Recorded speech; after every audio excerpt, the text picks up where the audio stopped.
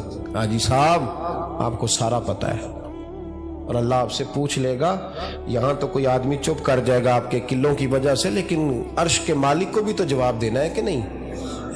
کیا طریقہ ہے؟ دیکھیں نا، کول والے دن محفل اور مہندی والے دن اللہ سے صرف دکھوں کا رشتہ ہے، رسول اللہ سے صرف غموں کا رشتہ ہے۔ اگر تو نے ڈھول ڈمکا شور شرابہ کیا ہے شادی والے دن تو کول والے دن بھی بجا، تیرا پتہ چلے، جنازے پہ بھی بجا۔ کیا تماشا ہے؟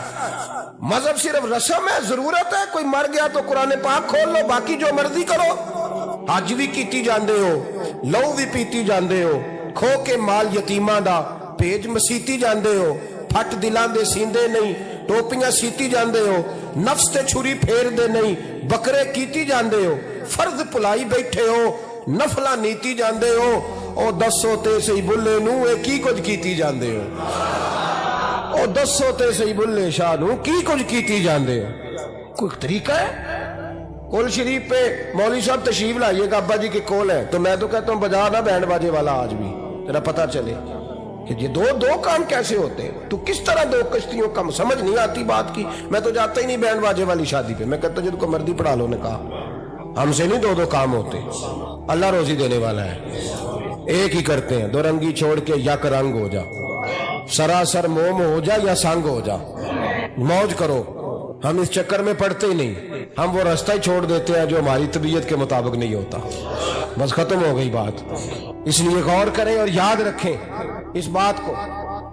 امام مالک بن دینار رحمت اللہ علیہ فرماتے ہیں مجھ سے کہنے لگا پیسے آئے تو میں عیاش ہو گیا، رمضان کا مہینہ تھا، عصر کے بعد میری اماں افطاری کی تیاری کر رہی تھی، میں گیا، میں نے کہا شراب پی ہوئی، اماں روٹی دے، تو اماں کہنے لگی شرم کر، شرم کر، روزہ رکھا نہیں تو جنہوں نے رکھا ہے ان کا تو خیال کر۔ کہتے اماں کی بات کا مجھے غصہ لگا، میں کہا کرتا ہوں بد نصیب ہے وہ بیٹا جس کا باپ اس سے بات کرتے ہوئے ڈرتا ہے کہ پتہ نہیں کہاں سے بولے گا۔ بد نصیب نہیں وہ بیٹا جس کی ماں اس سے بات کرتے ہوئے سہم جاتی ہے کہ پتہ نہیں کون سی بولی بولے گا۔ بد نصیب نہیں کہ ماں باپ بھی جس سے کھول کے بات نہ کر سکے۔ حضرت مالک بن دینار سے کہنے لگا اماں نے جب کہا نا شرم کر تو مجھے غصہ آیا، میں نے ماں کو تھپڑ مارا اور میری ماں جلتے ہوئے تندور میں گری، لوگوں نے مجھے پکڑ کے اندر بند کر دیا کمرے میں، ساری رات میں شور سنتا رہا پر نشے میں دھوت رہا۔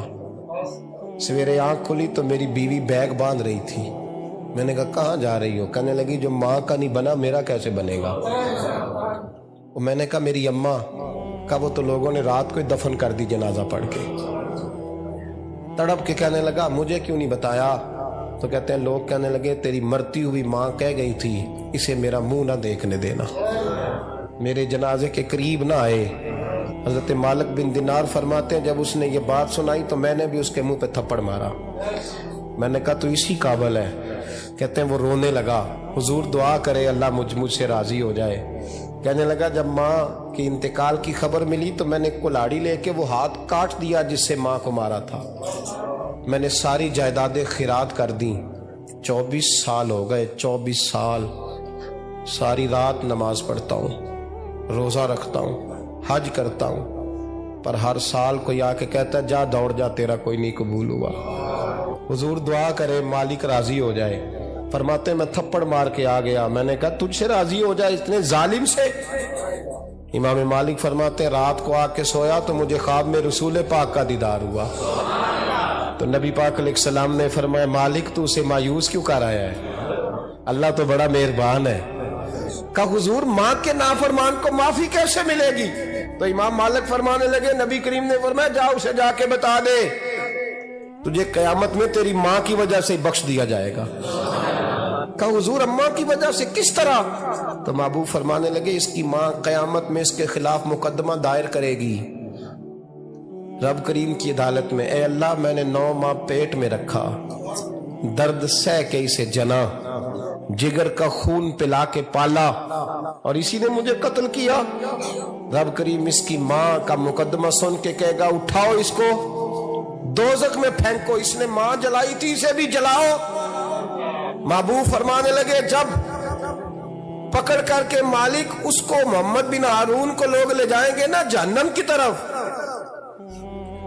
ابھی فرشتے گھسیٹیں گے ہی تو پلٹ کے پھر اماں کی طرف دیکھے گا، اور دوسری دفعہ پھر گھسیٹیں گے تو پلٹ کے دیکھے گا، اور تیسری دفعہ پھر پلٹ کے کہے گا اماں یہ مجھے جلانے لگے، اماں یہ جہنم میں پھینکنے لگے۔ میرے حبیب فرمانے لگے وہ جل کے مرنے والی ماں وہاں بھی بول پڑے گی، کہے گی یا اللہ چل میں نے معاف کیا تو بھی معاف کر دے، اے اللہ میں نے معاف کیا تو بھی معاف کر دے، اللہ تو معاف کر دے اسے، اللہ تو اس سے درگزر فرما، اسے معاف کر دے۔ میرے محبوب پاک علیہ السلام فرماتے رب کریم کہے گا اس نے تجھے جلایا، تو کہے گی اللہ یہ تو بیٹا تھا اس نے جلا دیا، میں ماں ہوں، میرے سامنے جلے تو میں کیسے برداشت کر سکتی ہوں؟ فرمایا اس نے جلا کے مارا تھا پر اسی ماں کی وجہ سے رب کریم اسے جنت عطا فرمائے گا۔ پلٹا جا کے ماں کے پیروں میں بیٹھ، جا سویرے ان پڑھ باپ سے دعا کرایا کر، جا بالکل انگوٹھا چھاپ باپ سے صبح دعا کرایا کر، دیکھ رب کریم تیرے لیے رحمتوں کے دروازے کھول دے گا۔ ایڈیاں گوڑیاں جگتے چھاواں لبدیاں نہیں،